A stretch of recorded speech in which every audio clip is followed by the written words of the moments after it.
আপনাদের কাছে আমার একটাই রিকোয়েস্ট ভাই, আপনারা প্লিজ আমার এই জিনিসটা উদ্ধার করে দেন ভাই। আল্লাহর রাস্তায় আমার এই জিনিসগুলো উদ্ধার করে দেন ভাই। আসসালামু আলাইকুম। আল্লাহর রাস্তায় কেউ ভিডিওটা স্কিপ করবেন না। আমার সাথে একটা দুর্ঘটনা ঘটে গেছে। সকল আইন প্রশাসন ভাইদেরকে বলছি, আপনারা আমার প্লিজ হেল্প করবেন। আপনাদের ছোট ভাই মনে করে আমাকে হেল্প করবেন। গফরগাঁও 5 তারিখে আমার সাথে একটা দুর্ঘটনা ঘটছে। আমার কাছে যাবতীয় যা ছিল সবকিছু গফরগাঁও রেল স্টেশন থেকে রাইখা দিছে। আমার সাথে 2টা মোবাইল ছিল, টাকা ছিল, তারপর ভিডিও করার জন্য গিম্বেল ছিল।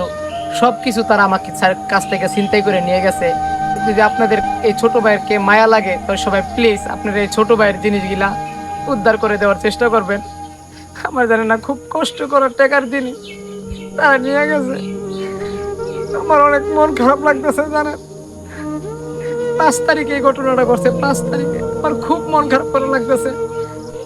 গফরগাঁও রেল স্টেশন ভাইয়েরা বা অন্য যারা আছেন বা অন্য পুলিশ যারা আছেন, সবাই প্লিজ আপনাদের এই ছোট ভাইকে একটু হেল্প করবেন। আমার কাছ থেকে সব নিয়ে নিছে ভাই। আমার কাছে 2টা মোবাইল ছিল ভাই, ভিডিও করার জন্য একটা গিম্বেল ছিল, মাইক্রোফোন ছিল, জুতা মুতা সব নিয়ে নিছে ভাই আমার। আপনারা চেষ্টা করলে আপনাদের এই ছোট ভাই জিনিসটা উদ্ধার করতে পারবেন ভাই। আপনাদের কাছে আমার একটাই রিকোয়েস্ট ভাই, আপনারা প্লিজ আমার এই জিনিসটা উদ্ধার করে দেন ভাই। আল্লাহর রাস্তায় আমার এই জিনিসগুলো উদ্ধার করে দেন ভাই। আমি আপনাদের কাছে আজীবনের জন্য কৃতজ্ঞতা হব।